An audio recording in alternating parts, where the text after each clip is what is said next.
Un truco de granjero, sencillo y casi loco, derribó 26 ceros en solo 44 días y cambió cómo se luchaba bajo un cielo sin piedad.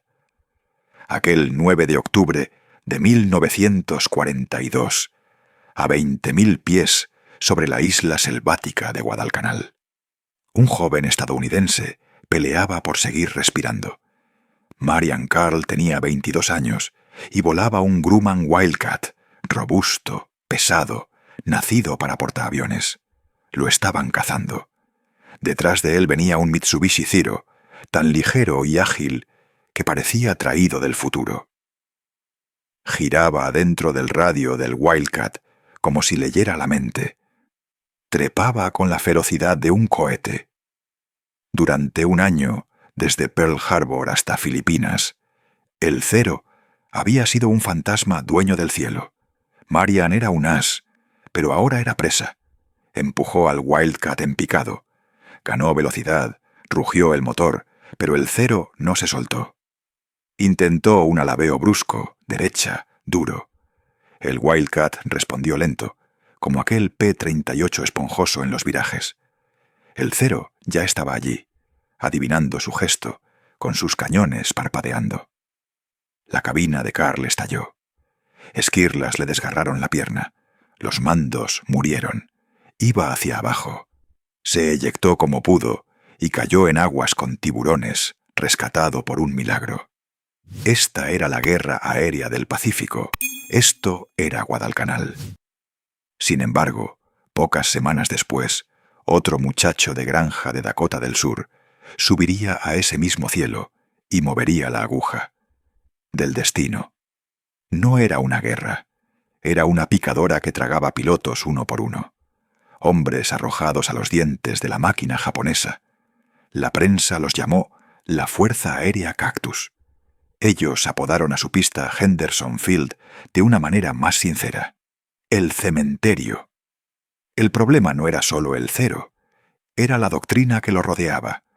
Los expertos cómodos, con sus reglas claras, repetían la consigna.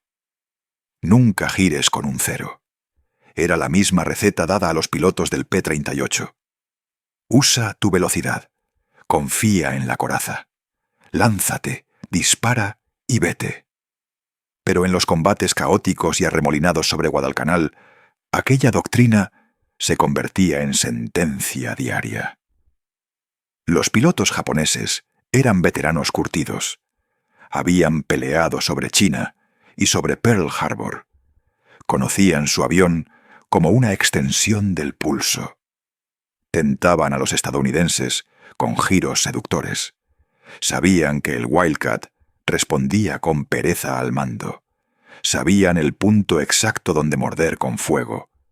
Los estadounidenses perdían con desesperación.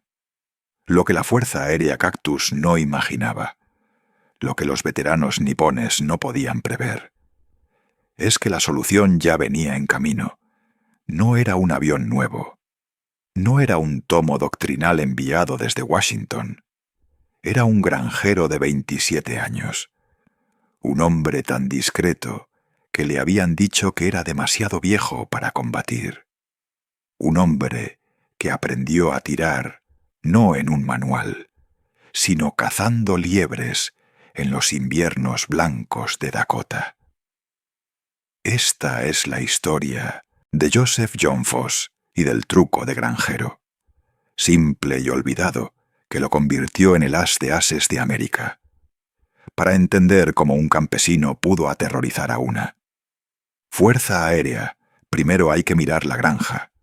Joe Foss no era un militar de carrera. Nació en 1915 en una finca remota sin electricidad, cerca de Sioux Falls, en Dakota del Sur. Su infancia no se vivió en pupitres. Se vivió en la tierra, en el frío y en el viento. Podría decirse que era otro relato de David contra Goliat, como el de Simo Haija en los bosques helados. Pero el Goliat de Foss no era solo el enemigo. Era la propia vida, áspera y exigente. La Gran Depresión golpeó Dakota del Sur como una andanada. La tierra se resquebrajó. Las cosechas fallaron. La casa quedó vacía de todo, menos de voluntad. El sisu, esa terquedad finlandesa, se le formó por necesidad. Él y su padre salían a cazar para poner comida en la mesa. Y aquí comienza la modificación secreta. Cuando Joe tenía 12 años y perseguía liebres, no tenía mira telescópica. Llevaba una escopeta vieja y una regla simple de su padre. No desperdicies cartuchos. Una liebre no corre recto. Serpentea, se cruza, cambia de dirección sin avisar. Para acertarla no apuntas a la liebre. Apuntas a donde va a estar.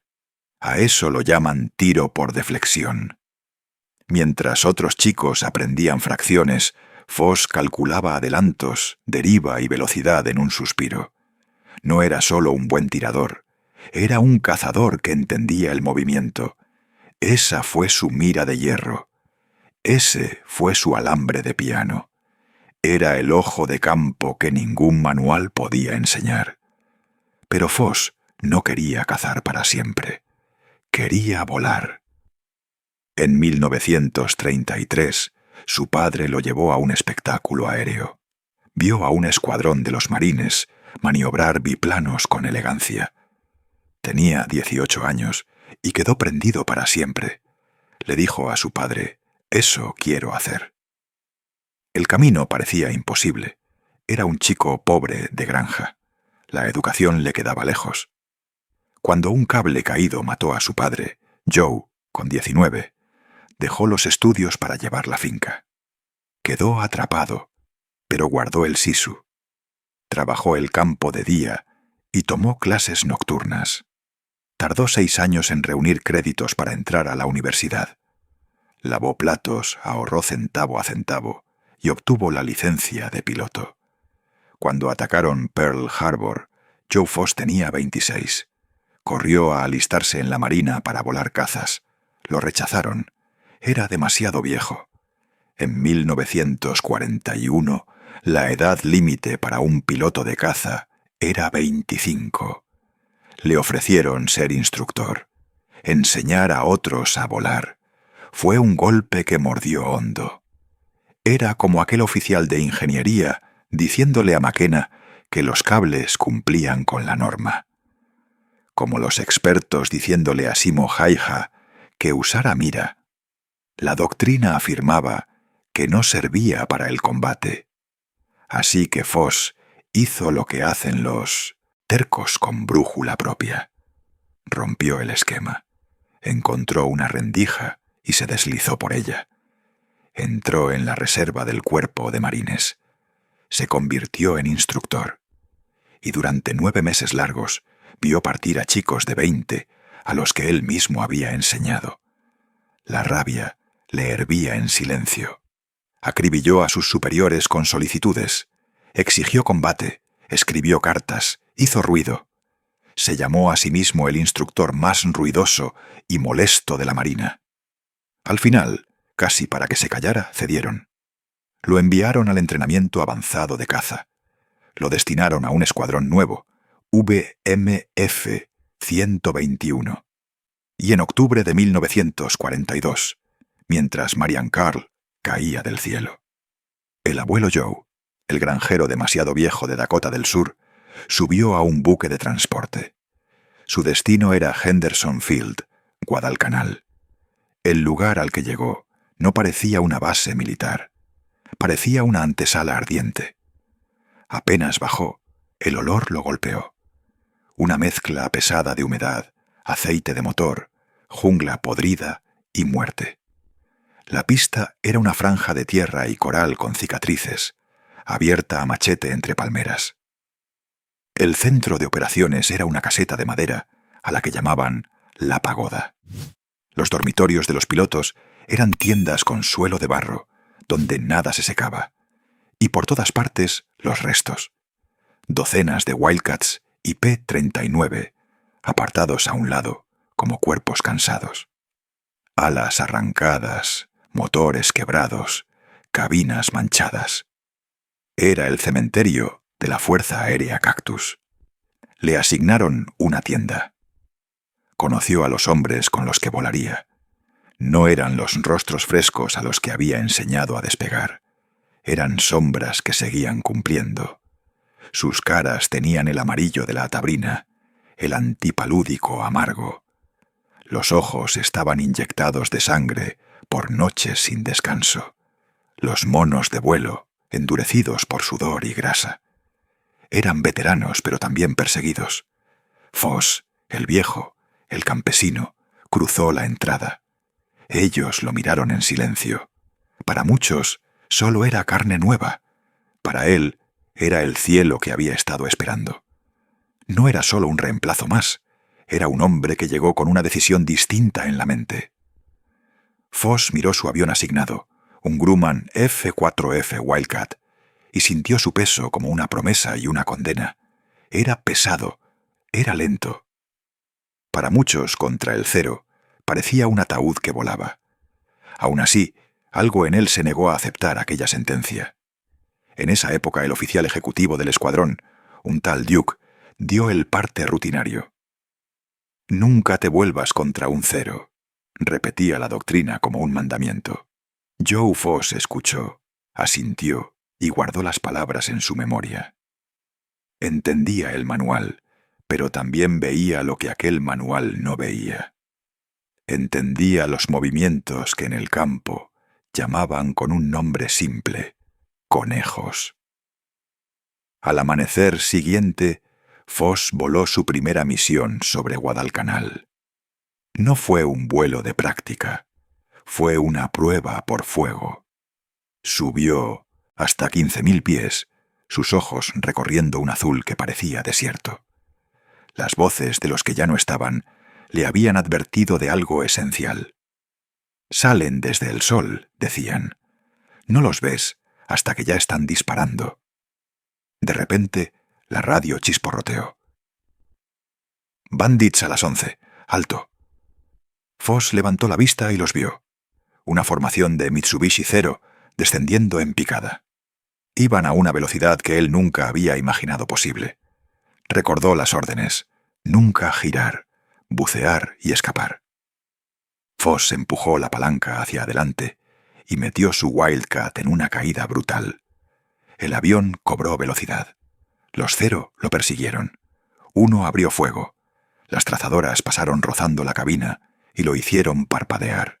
Siguió cayendo hasta que el dosel de la selva le pareció una manta que lo tragaba. Logró sacudirse a los perseguidores y volver a Henderson Field con las manos temblando, no de miedo, sino de rabia contenida. La doctrina estaba equivocada, pensó. No se podía ganar huyendo, solo se podía sobrevivir. Y Joe Foss no había venido a sobrevivir. Había venido a cazar. El 13 de octubre, pocos días después de su llegada, Foss comandaba otra patrulla. Esta vez toparon con un grupo de bombarderos japoneses escoltados por Zeros. Comenzó un combate enredado y confuso. Wildcats y Zeros se retorcían en el cielo como sombras en duelo. Foss vio a un Zero fijarse en la cola de su compañero. El piloto japonés cerraba para el golpe. La doctrina dictaba otra cosa: bucea y busca un blanco más fácil. El ojo de granjero de Foss vio distinto. Foss enrolló su Wildcat con decisión. No apuntó directamente al Zero. Apuntó al lugar donde el pájaro enemigo se disponía a estar. Presionó el disparador. Sus 6 ametralladoras 50 calibre rugieron al unísono. Abrió un largo ramillete de fuego de varios segundos, no hacia el avión enemigo, sino hacia un parche de cielo vacío por delante de él. Pareció un error, un desperdicio, pero el piloto japonés, obsesionado con su presa, no lo vio. Giró con perfección y se metió directamente en la línea de fuego. La ala del Zero simplemente cedió. El avión estalló en una nube de metal y fuego. Aquella fue la primera baja de Foss. No lo había superado en viraje ni en velocidad. Lo había superado en cabeza. Había aplicado una lógica de granja que los expertos en Washington habían olvidado. Anticipar, guiar y obligar al enemigo a entrar en tu terreno. Aterrizó en Henderson Field distinto a como había partido. Los fantasmas del escuadrón lo rodearon. Tenía su primera victoria. Le dijo a su jefe de mecánicos que el avión era como un camión viejo, resistente y con puntería recta. A sus compañeros les habló en voz baja y segura. Olvida lo que te enseñaron. No los persigas. Llévalos. Llévalos hasta pensar que vas a fallar. Y entonces lleva un poco más. Ellos volarán justo donde tú quieres. Aquello no fue una modificación de metal, sino de mente. Fue la confianza simple y práctica de un campesino. Los pilotos escucharon. Estaban desesperados. Su as, Marian Carl, aún se recuperaba. Necesitaban un guía. Y aquel granjero de 27 años era el único que hablaba de caza, no de huida. Foss tomó el mando de una escuadrilla de 8 Wildcats. Eran un grupo heterogéneo. Descartes y recién llegados. No tenían un apodo elegante. La prensa, al ver a aquel hombre mayor conduciendo un grupo tan desordenado, les puso un nombre que caló. Los llamaron el Circo Volador de Foss. El 16 de octubre, el circo salió a trabajar. Foss guió sus 8 aviones directo hacia una formación japonesa de 32 aparatos. La proporción era suicida, pero Foss tenía un plan. No iban a entrar en un combate de giros. Iban a aplicar la lógica del granjero. Ordenó a su unidad una técnica nueva, un tejido de cobertura mutua en parejas para protegerse las colas. Se lanzó en picado. Vio un 0 y no giró. Calculó el adelantamiento, disparó y el 0 explotó. Otro enemigo se lanzó sobre él y el compañero de ala que tejía con él vio la amenaza y la eliminó. El circo funcionó como una máquina. En 10 minutos de combate brutal y giratorio, la escuadrilla de 8 derribó 5 aparatos japoneses. Foss consiguió 2 de esos derribos. El circo regresó a la base con las 8 naves intactas. De repente, la necrópolis aérea comenzó a inclinarse a su favor. Las cifras empezaron a subir a un ritmo que nadie creía. Fue como revivir la historia de otros ases, una repetición que el enemigo no esperaba. El 18 de octubre derribó 2 más. El 20 de octubre sumó otro. Y el 23 de octubre, apenas 10 días después de su primer triunfo, Joe Foss ya era un as con 5 victorias acreditadas. El 25 de octubre consiguió 3 ceros en un solo día. El viejo granjero se había convertido en el piloto más letal de la isla.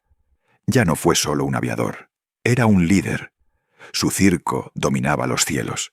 Sin embargo, como con otros ases, el éxito trae precio. Los japoneses estaban enfurecidos. Perder aviones a ese ritmo no tenía explicación sencilla. Los veteranos caían ante Wildcats que, según sus informes, parecían salir de la nada. Y un nombre se repetía en sus comunicaciones interceptadas: Foss. El alto mando japonés comenzó a fijarse en aquel piloto. Igual que otras naciones habían notado a sus mejores, el enemigo empezó a adaptarse. Ya no se trataba solo de luchar contra Wildcats, se trataba de cazar al circo de Foss. La guerra se volvió de alguna forma más personal. El 7 de noviembre, Foss lideraba cuando fueron atacados por un grupo de haces japoneses. El cielo se llenó de máquinas y humo. Foss derribó 2 ceros y estaba preparando un tercero cuando su avión fue roto por fuego de cañón por la retaguardia. El motor explotó y la cabina se llenó de 1900 humo. Se precipitó hacia abajo. Consiguió saltar y su avión se estrelló en la jungla. Fue rescatado, conmocionado, pero ileso. Apenas 2 días después, volvió a volar. Esta vez persiguió un hidroavión japonés y se concentró tanto en la caza que no vio al artillero trasero del enemigo. El artillero abrió fuego y destrozó su motor. Por segunda vez en pocos días, su avión quedó muerto en pleno cielo. Pero entonces no estaba sobre la selva, estaba sobre el océano. Amarró su Wildcat en el agua. La nave golpeó las olas con violencia y se hundió en menos de 30 segundos. Foss quedó solo en el Pacífico, a 10 millas de tierra firme, flotando en su chaleco salvavidas en una de las franjas de mar más infestadas de tiburones que existen. El agua enfriaba su cuerpo. Se encontró con la misma calma paciente del granjero frente a lo inevitable. Era, antes que nada, un hombre de campo. No era un hombre que perdiera la paciencia con facilidad. Estaba acostumbrado a esperar y a sobrevivir, pero entonces vio las aletas. Decenas de ellas, avanzando en círculos. Eran tiburones. Le rozaban el cuerpo, curiosos y peligrosos. Foss, el hombre que cazaba ceros, ahora era presa de algo mucho más antiguo que la guerra. Se mantuvo a flote, sin radio ni arma, solo con la terquedad de un granjero. Permaneció en el agua, observando cómo las aletas se acercaban.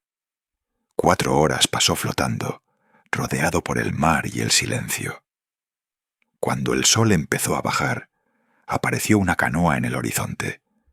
La tripulación era de nativos de la isla, enviados por un vigía australiano que por pura suerte había visto el avión caer. Remaron hacia él, golpeando el agua con los remos para ahuyentar a los tiburones. Lo izaron, empapado y con hipotermia, y lo llevaron hasta Henderson Field. Allí, en tierra firme, era un hombre destrozado. Los médicos lo declararon inmovilizado. El cuerpo le había fallado por la exposición y la malaria. Joe Foss, el as de los ases, acabó en una cama de hospital. Su escuadrón tuvo que volar sin él. Los japoneses pensaron que había muerto. Decían que el fantasma de Guadalcanal por fin se había ido. Se equivocaron. Joe estuvo 2 semanas temblando con fiebre, pensando en una sola cosa. Los conejos de campo se estaban escapando. Esa imagen simple y doméstica lo llevó de regreso. Se recuperó y salió del hospital. Subió a un nuevo Wildcat y el 30 de noviembre volvió a cazar. Abatió otro cero. El fantasma había vuelto y lo hizo con rabia contenida. Los japoneses lanzaron todo lo que tenían contra él. Foss no se detuvo. Llegó a enero de 1943 con 23 bajas acreditadas. Le faltaban solo 3 para igualar el récord americano de la Primera Guerra Mundial.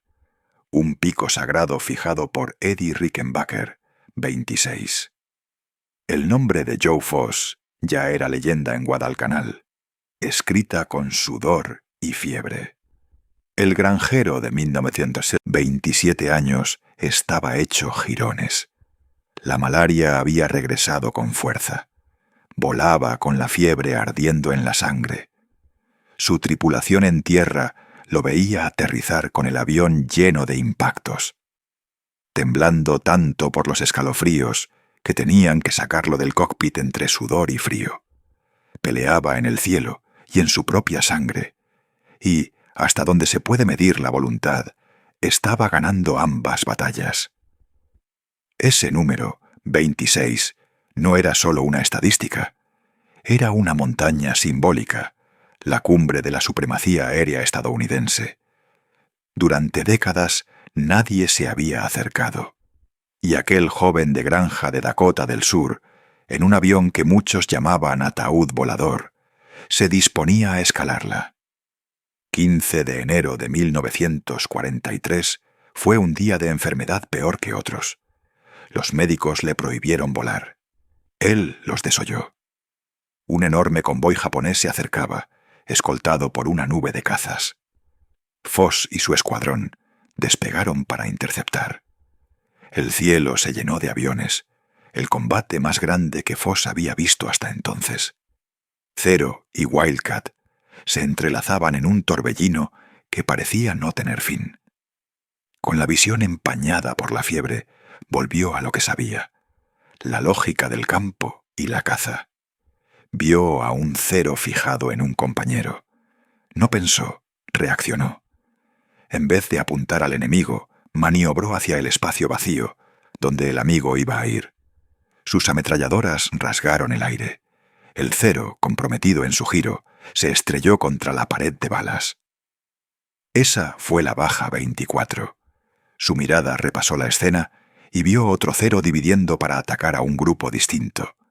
Aceleró, cortó la trayectoria y no cedió al cebo tradicional del enemigo. Subió y pasó por encima del blind spot del adversario, y una perfecta ráfaga hizo estallar el motor. Esa fue la baja 25.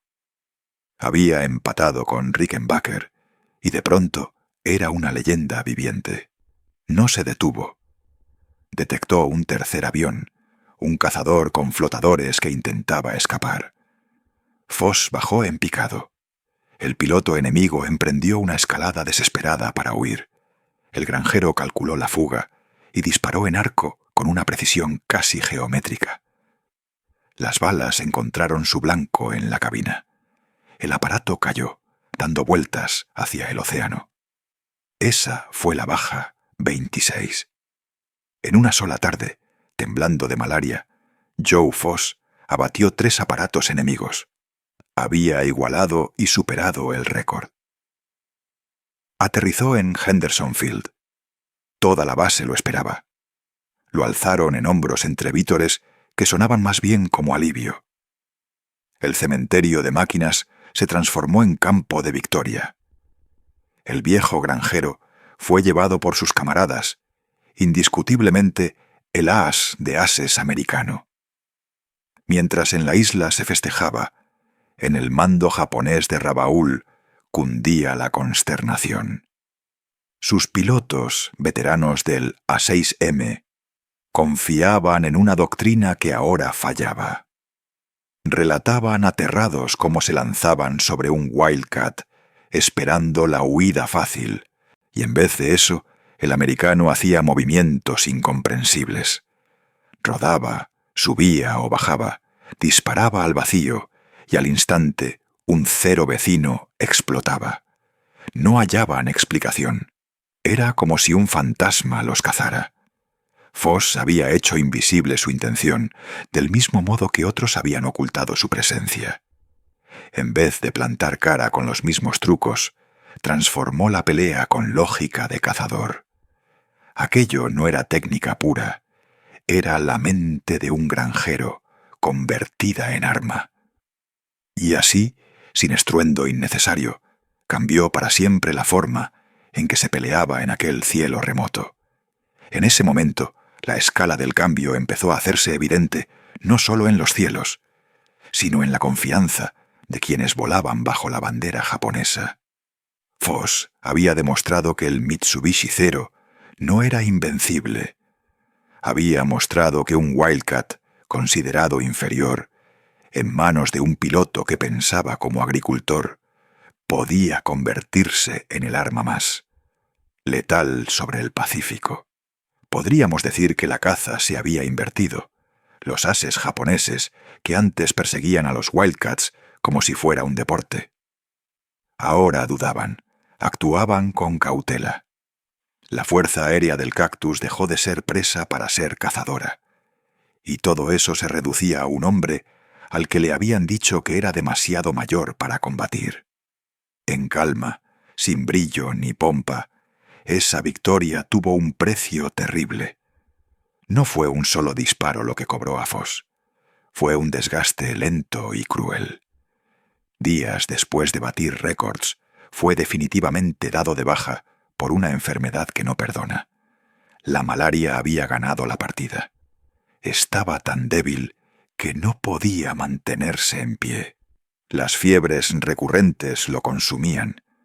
Perdió más de 30 libras. El hombre que había plantado cara a ceros y tiburones se estaba deshaciendo por dentro. Enseguida, su salida de Guadalcanal no fue una marcha triunfal. Lo evacuaron en una camilla, pálido y esquelético, con la piel amarillenta, el cuerpo quebrado por la isla que ayudó a salvar. Lo llevaron a hospitales en el Pacífico y luego de regreso a los Estados Unidos. Fue un héroe nacional, pero también un inválido. En Dakota del Sur, el hombre conservó su temple de granjero. Pasó meses recuperándose en un hospital naval en San Diego. Allí, la nación a la que sirvió reconoció finalmente su sacrificio. El 18 de mayo de 1943, Joe Foss, el granjero de Dakota del Sur, estuvo en la Casa Blanca. El presidente Franklin D. Roosevelt colocó la medalla de honor alrededor de su cuello. La citación elogiaba su valor intrépido y su habilidad incomparable en combate. En la memoria queda algo más que una medalla. ¿Cuál fue su verdadero legado? La semilla fue la esperanza. En 1942, Estados Unidos atravesaba momentos oscuros. El cero parecía un monstruo mítico. Joe Foss, con 26 derribos en apenas 44 días, rompió aquel mito. Probó que un muchacho de granja en un avión americano podía derrotar lo mejor del enemigo. En silencio, no solo reescribió un capítulo en la historia del combate aéreo, trazó un manual práctico de supervivencia, maniobras de desvío, disparo calculado, tácticas que, al volverse doctrina, ayudaron a toda la flota del Pacífico, salvó Guadalcanal y al hacerlo contribuyó a cambiar el rumbo de la guerra. En contraste con quien guardó su invento en secreto, la hazaña de Foss se celebró públicamente. Sin embargo, nunca olvidó sus orígenes. No permaneció en la vida militar para siempre. Volvió a casa, a Dakota del Sur, y puso su fama al servicio de su comunidad. Entró en la política y fue elegido para la legislatura estatal. En 1954, ese mismo granjero que le dijeron que no servía, fue elegido gobernador. Sirvió a su estado con la misma entrega con que sirvió a su país. En la década siguiente, sería el primer comisionado de la Liga de Fútbol Americano y una figura querida a nivel nacional. Pero en el corazón de todo, siguió siendo el hombre del campo que entendía la lógica simple y brutal de la cacería. Así se ganan, en realidad, muchas guerras, no solo con manuales, sino con los ojos de quienes detectan la falla y la corrigen. En otro tiempo, James McKenna, el mecánico, vio un juego lento de control en un P-38 y lo arregló, con un trozo de alambre. Simo Heija, el campesino, detectó el brillo de una mira sofisticada y volvió a sus miras de hierro. Y Joe Foss vio que no podía vencer en un duelo de virajes, pero sí podía hacerlo pensando distinto. Aplicó la mirada de granjero que forjó toda su vida.